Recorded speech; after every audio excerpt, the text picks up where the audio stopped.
Kembali di Sapa Indonesia Malam, Saudara. Presiden Amerika Serikat Donald Trump mengkritik NATO karena tidak memberikan dukungan kepadanya selama perang gabungan dengan Israel untuk melawan Iran.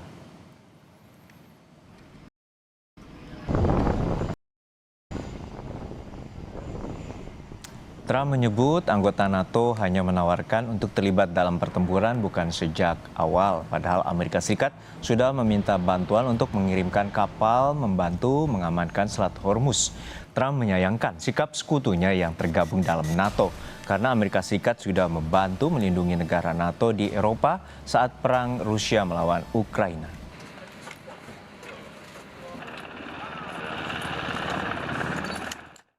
Disappointed, I'll say it publicly, we're very disappointed with NATO because NATO has done absolutely nothing. Importantly, that we'll come to their rescue, but they will never come to ours. And I want you to remember that we said this, they didn't come to our rescue. Now they all want to help. When they're annihilated, the other side is annihilated, they said, we'd love to send ships. They actually made a statement, a couple of them, that we want to get involved when the war's over. No, it's supposed to get involved when the war's beginning, or even before it begins. Isu negosiasi muncul di tengah panasnya konflik Timur Tengah. Amerika Serikat bilang Iran memohon negosiasi. Sebaliknya, Iran menyebut klaim negosiasi Amerika Serikat hanya propaganda. Di tengah memanasnya konflik dengan Iran, Amerika Serikat menyebut ada upaya negosiasi untuk meredakan perang. Presiden Amerika Serikat Donald Trump bahkan bilang pihak Iranlah yang memohon mencapai kesepakatan untuk keluar dari konflik. They are begging to make a deal, not me. They're begging to make a deal.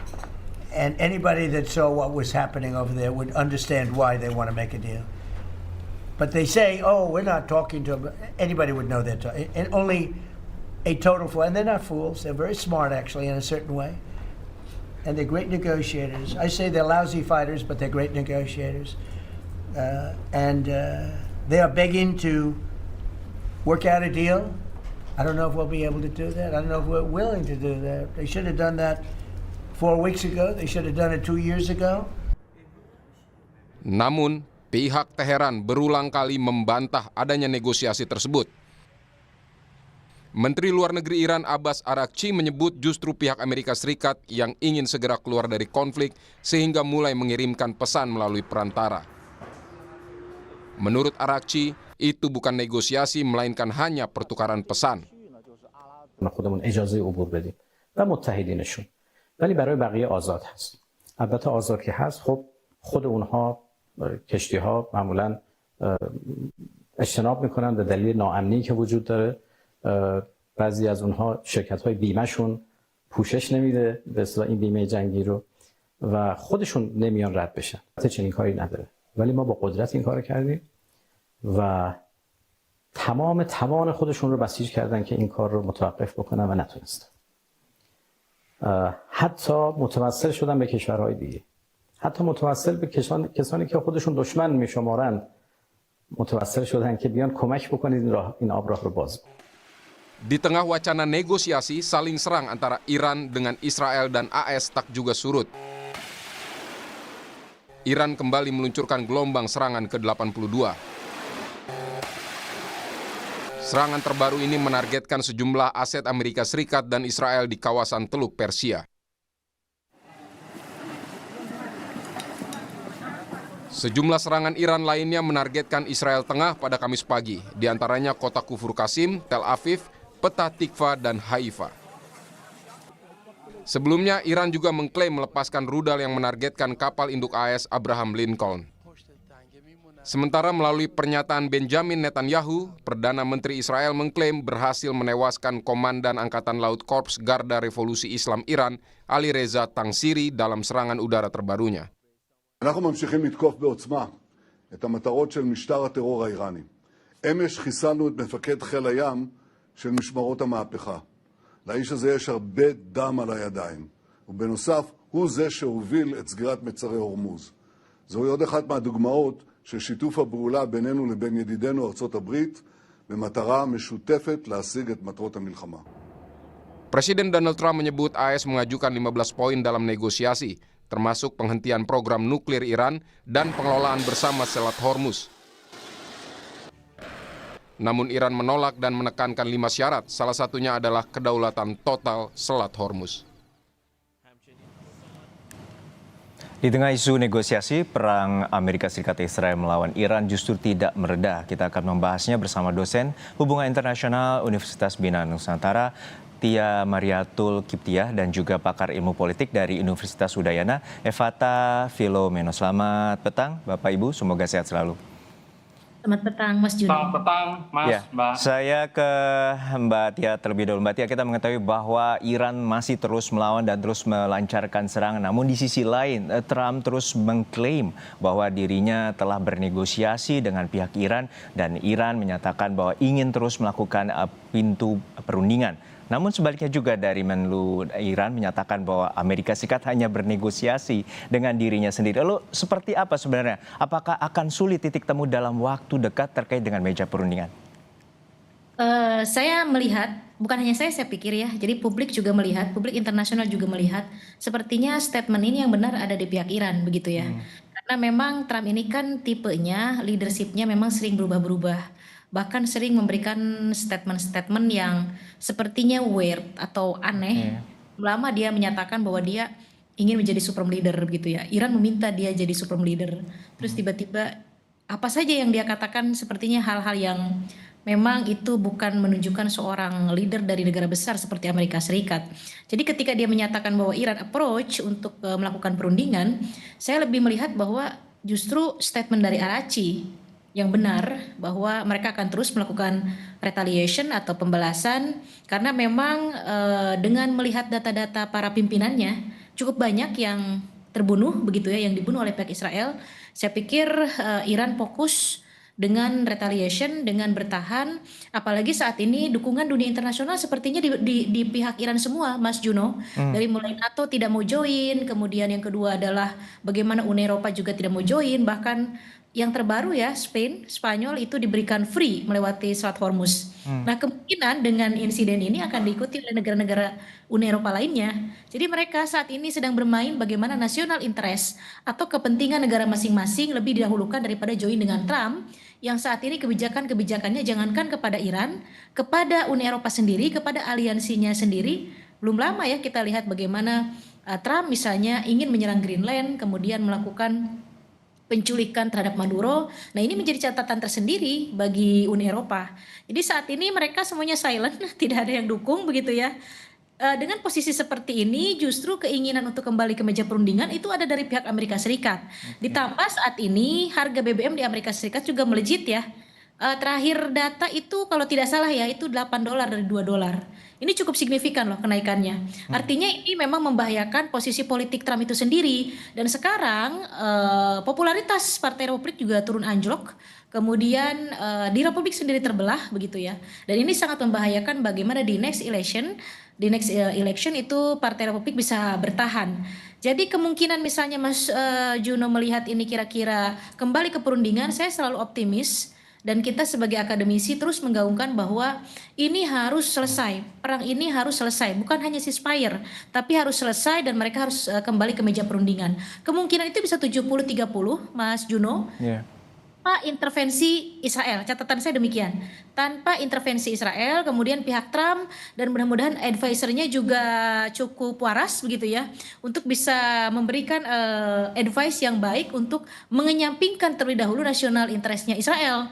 Jadi bagaimana Amerika Serikat itu fokus karena itu bukan kepentingan Amerika perang ini. Jadi harus kembali ke meja perundingan dan tidak terprovokasi oleh Israel. Demikian, Mas. Ya, kita mengetahui bahwa ini ada masalah trust issue juga karena pada 2 pertemuan meja perundingan sebelumnya bahwa Amerika Serikat yang meninggalkan meja perundingan bahkan menyerang di pintu belakang Iran dan terjadi sejak dari Juni dan juga terakhir di Februari lalu. Untuk saat ini Mas Evata, bahwa kita bisa melihat Iran memiliki ketidakpercayaan dan bahkan juga menegaskan menolak 15 butir negosiasi plan dari Amerika Serikat. Untuk saat ini sebenarnya apa saja poin-poin syarat perdamaian yang telah diajukan Amerika Serikat dan Iran sendiri yang sudah mengajukan 5 persyaratan, dan apakah itu menjadi leverage atau daya tawar masing-masing pihak agar menemukan titik temu? Baik, terima kasih Mas Juno. Tentu diplomasi memang masih cukup rumit ya untuk kita nilai sebagai bagian dari upaya untuk menghentikan perang ini. Tetapi kita juga bisa mengatakan bahwa sebenarnya baik Amerika Serikat maupun Israel dan juga Iran itu mengalami kesulitan untuk melanjutkan perang. Akan tetapi justru syarat-syarat yang diberikan Amerika Serikat dengan syarat-syarat yang diberikan oleh Iran ini sama-sama menciptakan deadlock ya dari kedua belah pihak. Kita bisa melihat bahwa Amerika berharap agar dunia internasional itu tetap setuju dengan apa yang dilakukan oleh mereka, bahwa mereka berhasil menekan dan mereka ingin menjadi pahlawan bagi dunia ini. Itu yang Amerika Serikat harapkan. Dan dari beberapa statement yang diberikan Donald Trump, meskipun itu berubah-ubah, kita bisa melihat bahwa mereka berharap semaksimal mungkin untuk mengendalikan narasi publik. Tapi pada kenyataannya, kita bisa melihat bahwa apa yang dilakukan oleh Israel dan juga apa yang dilakukan oleh Amerika ini jauh lebih dalam. Yaitu adalah persiapan bagaimana nantinya ketika diplomasi ini gagal, meskipun ini diundur sampai tanggal 6, tetapi persiapan dari Amerika ini malah justru jatuhnya eskalasi kan gitu. Nah, eskalasi apa yang nanti akan dibuat oleh Amerika Serikat yang pastinya akan membuat apapun syarat yang diberikan oleh Iran tidak akan disetujui. Akan tetapi secara intelijen ya dan juga secara backbone begitu atau secara backdoor itu sebenarnya sudah ada diplomasi yang dimediatori oleh Pakistan. Nah, maka dari itu Pakistan meminta agar Israel jangan dulu menjadi kartu liar menyerang beberapa tokoh-tokoh yang tentunya masih bisa mendengarkan dan juga menerima persyaratan yang diajukan oleh Amerika. Yang jumlahnya ada 15, poin-poinnya jelas ya, tetapi memang kita bisa melihat bahwa situasi ini masih dalam kontrol yang cukup sulit karena kita melihat bahwa Amerika Serikat mencoba semaksimal mungkin mendeeskalasi ya situasi hal tersebut. Tetapi mereka tentu malah mempersiapkan satu eskalasi yang justru membuat situasi ini menjadi kontraproduktif. Maka sebenarnya apa yang dilakukan oleh Trump polanya itu jelas. Mereka bikin ancaman ya, setelah itu mereka dapat perhatian dan nanti mereka akan cari jalan keluar. Buktinya apa? Banyak negara akhirnya yang mulai terikut dalam situasi tersebut. Yang kita bisa melihat bahwa apa yang dilakukan oleh Amerika malah membuat Iran akhirnya memilih negara yang boleh masuk dan negara yang tidak. Nah, ini kan malah panjang dan juga malah memperpanas situasi yang tentunya nanti akan menjadi sesuatu yang tidak bisa terprediksi dengan sangat cepat. Demikian. Baik, untuk saat ini memang Mesir, Turki dan juga Pakistan telah menyampaikan 15 butir negosiasi yang juga sudah diterima oleh Iran. Untuk saat ini seperti apa pembahasannya dan seperti apa masa depan terkait dengan perang antara Amerika Serikat, Israel dengan Iran, kita bahas lebih lanjut di usai jeda hanya di Sapa Indonesia Malam.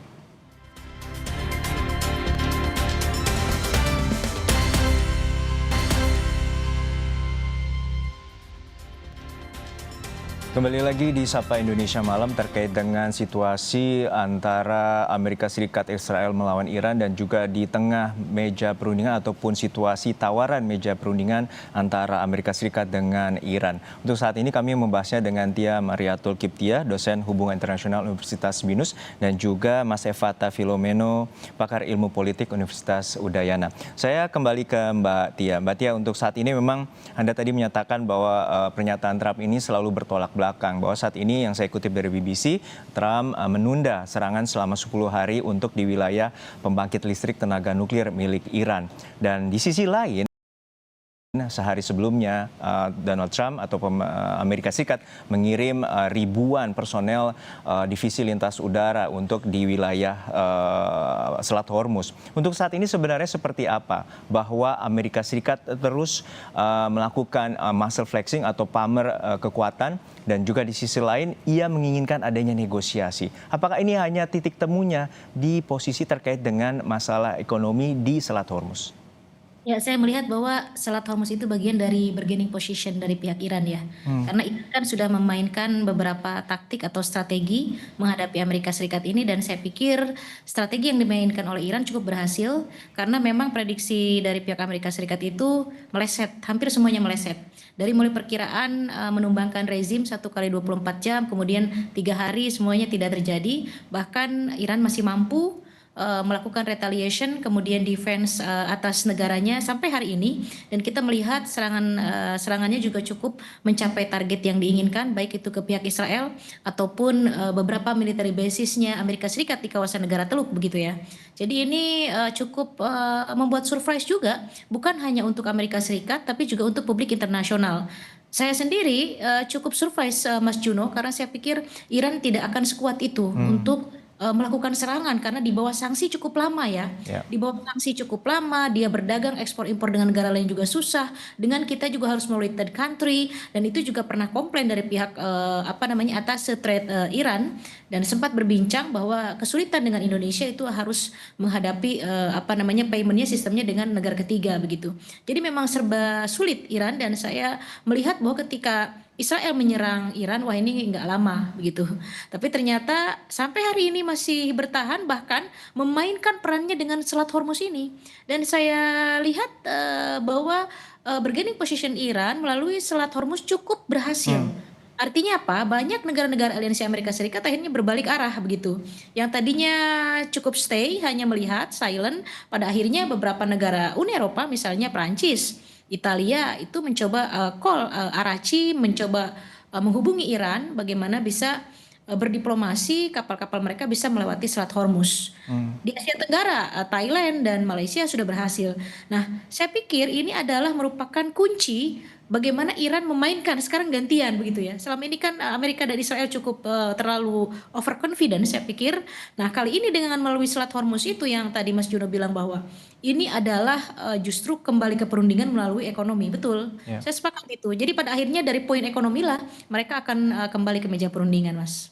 Ya, saya ke Mas Evata. Mas Evata, bahwa kita mengetahui bahwa ini serangan Israel juga berbeda dengan kepentingan yang ada di balik pikiran dari Amerika Serikat. Amerika Serikat menginginkan kepentingan untuk membuka lebih luas hegemoni mereka terkait dengan petrodolar atau perjanjian bisnis Amerika Serikat di Timur Tengah dengan berkaitan dengan minyak. Namun di sisi lain Israel juga terus menggempur dan terakhir informasinya walaupun ini masih klaim dari Israel bahwa komandan angkatan laut dari Iran ini tewas, Ali Reza Tangsiri. Untuk serangan seperti ini dan kemudian kepentingan yang berbeda antara Amerika Serikat dan Israel, apakah ini menjadi penghambat dan juga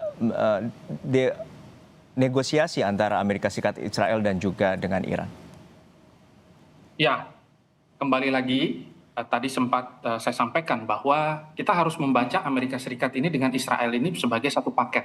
Oke. Ketika memisahkan Israel dan juga kita memisahkan Amerika Serikat, kita harus lihat bahwa bukti nyatanya pada saat diplomasi yang dilakukan berapa kali melalui diplomasi tidak langsung bersama dengan Oman, hal ini dibaca sebagai kelemahan oleh Amerika. Dan apa yang terjadi pada saat diplomasi tersebut sedang berlangsung, malah esok harinya dimulailah serangan tanggal 28. Nah, kita bisa melihat bahwa ada satu siklus dan ada satu peta yang harus kita baca. Pattern ini kan sebenarnya terlihat. Maka kecurigaan atau skeptisme kita ketika membaca Amerika ini harus kita buktikan dalam bagaimana kita membreakdown hal tersebut. Nah, kita juga bisa melihat sebenarnya apa yang dilakukan oleh Israel ini masih dengan doktrin yang sama. Mereka berharap melakukan pembunuhan secara presisi, ya. Terus bahkan mereka melakukan kalau istilah dalam istilah militernya itu operasi tebang pohon ya. Kadang-kadang ada juga yang mowing the grass ya. Ketika ada rumput tumbuh, mereka potong. Apapun yang ada dalam keunggulan dan juga upaya untuk negosiasi yang dilakukan oleh Amerika selalu dihadangi oleh Israel, dianggap sebagai katu liar. Padahal sebenarnya keduanya sama-sama bekerja sama. Keduanya sama-sama berada posisi bahwa ketika kita melihat nanti dalam poin-poin serta butir, kita bisa melihat dalam 15 poin dan juga 5 poin yang diajukan oleh Iran, apakah Amerika akan setuju? Tidak mungkin ya. Amerika pasti akan mengatakan bahwa leverage lagi, tekan lagi. Mereka katakan bahwa kita akan memberikan pressure nanti di tanggal berapa, tapi intinya adalah dia membiarkan kebebasan Israel untuk menyerang gitu. Jadi ini kan antara Epic Fury, Lion Roar dan juga True Promise, ini pattern-pattern ini harus benar-benar kita artikulasikan. Maka sebenarnya dan juga opsi serangan darat yang direncanakan oleh Amerika Serikat dan juga rencana-rencana untuk melakukan pemboman lebih besar lagi begitu. Nah, maka ini ada upaya ya dan hal ini ternyata dibaca oleh banyak negara-negara Teluk. Sehingga negara-negara Teluk akhirnya malah ikut-ikutan dan mereka berada pada posisi Amerika untuk melakukan serangan besar-besaran juga. Nah, yang jadi pertanyaan adalah kenapa mereka tiba-tiba mau join dalam pemikiran Amerika begitu. Yang notabene hari ini kita anggap bahwa dia berada pada posisi yang sangat lemah. Hal itu karena memang secara ideologis negara-negara Teluk menganggap bahwa momentum ini jangan sampai hilang begitu. Maka hal ini kita harus lihat, jangan-jangan upaya dari negara-negara, kalau yang tidak berkepentingan ya mungkin akan berbeda, silakan lewat saja. Tapi yang berkepentingan terhadap Selat Hormuz, hati-hati, banyak yang munafik di sana. Nah ini dia, maka strategi yang dilakukan oleh Iran harus benar-benar jeli, dan cara bertahan mereka di dalam diplomasi ini jangan terbaca sebagai kelemahan lagi. Kalau dibaca sebagai kelemahan lagi, maka serangan-serangan yang dilakukan oleh Israel akan jauh lebih parah, dan mungkin saja hal-hal yang tidak disukai oleh Amerika. Amerika mengatakan tidak suka, tapi nyatanya ketika serangan itu berhasil, good job juga dikatakan demikian. Nah ini kan menjadi sesuatu yang kalau kita baca buku Donald Trump, The Art of Deal, sebenarnya leverage ini sudah dijelaskan dengan sangat baik di sana. Demikian. Artinya ada beda muka depan dan muka belakang, dan sebenarnya ini Amerika Serikat satu paket yang seperti Anda bilang bahwa ini adalah perang ideologis, dan juga Iran menyatakan bahwa ini sebagai perang ideologis terhadap Amerika Serikat dan Israel maupun sekutunya. Saya ke Mbak Tia. Mbak Tia, untuk dalam posisi seperti ini tampaknya akan selalu deadlock. Apalagi mereka menyatakan bahwa ini merupakan upaya untuk menggantikan rezim. Dari Israel menyatakan bahwa perlunya adanya pergantian rezim di Iran. Untuk saat ini apakah ada titik temu lainnya, dan kemudian ada juru runding yang dapat dinilai dari sisi-sisi seperti PBB ataupun organisasi lainnya yang dapat menengahi kedua belah pihak?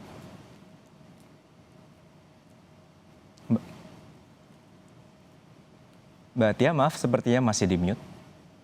Oke. Mudah-mudahan tidak deadlock ya Mas Juno, karena dalam perspektif hubungan internasional kembali ke meja perundingan itu akan selalu ada. Dan saya termasuk akademisi yang sangat pro terhadap proses diplomasi, dan sangat mengutuk keras bagaimana perang selalu terjadi, karena efeknya bukan persoalan antara dua negara atau tidak negara yang bertikai, tapi efeknya adalah kepada sipil. Maka selalu saya mengannounce atau mempromosikan bahwa how to create a peace itu adalah is better daripada terus melanjutkan perang. Jadi kenapa harus kembali ke meja perundingan?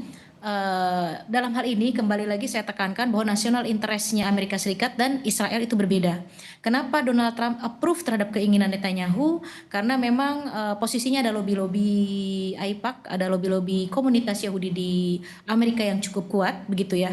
Sementara publik Amerika membaca bahwa ini tidak ada kaitannya dengan perang Amerika sebetulnya. Nah, Israel itu sangat-sangat keras untuk menentang Iran. Jelas Iran the only one, satu-satunya negara di kawasan yang cukup mengganggu dan menjadi duri sovereignty-nya Israel. Israel itu tidak ingin ada two-state solution, bohong itu. Jadi dia hanya ingin ada satu negara, one state solution yang bernama Israel. Bahkan akan expand menjadi Israel Raya, begitu. Ini sudah disampaikan, ini bukan hoax, ini data yang sudah disampaikan beberapa kali dalam statement Netanyahu. Dan two-state solution itu di dokumen Amerika Serikat sudah ada. Pada masa Biden itu sudah ada dokumen itu. Bahkan beberapa kali diplomat Amerika Serikat juga mempromosikan mengenai two-state solution, dan kita juga approve ya, Indonesia yang memang kita konsisten untuk kemerdekaan Palestina, setuju dengan two-state solution. Nah, ini jelas berbeda di sini antara Israel dengan Amerika. Jadi tidak selalu Amerika dan Israel itu beriringan. Untuk mewujudkan one state solution-nya itu, Iran dianggap batu sandungan satu-satunya, karena negara-negara Teluk semuanya sudah dibawa kendali Israel. Satu, Uni Emirat sudah buka hubungan diplomatik, Bahrain sudah membuka hubungan diplomatik, Saudi Arabia sudah melakukan pembicaraan dengan AIPAC di Amerika Serikat. Terjadilah 7 Oktober. Kemudian tidak terjadi lagi approach Saudi Arabia dengan Israel. Artinya hanya Iran, dan bagaimana Iran ini diubah rezimnya, dikembalikan seperti Pahlavi yang manut terhadap Israel, tidak bisa. Itu berlapis wilayah Al-Faqih di Iran itu. Tidak mudah Israel untuk melakukan itu. Demikian Mas Juno. Baik, tentu ini perang sudah memasuki hampir sebulan, dan tentu pihak-pihak yang bertikai perlu memikirkan untuk seperti apa keberlangsungan terutama dunia ini untuk dalam posisi perdamaian, dan Amerika Serikat maupun Israel perlu menahan diri, dan juga retaliasi dari Iran perlu deeskalisasi. Terima kasih sekali lagi Tia Mariatul Kiptiah, dosen hubungan internasional Universitas BINUS, dan juga Mas Evata Filomeno, pakar ilmu politik Universitas Udayana, telah berbagi perspektif bersama kami di Sapa Indonesia Malam. Usai jeda saudara, arus lalu lintas jalur arteri Karawang, Jawa Barat menuju Jakarta padat.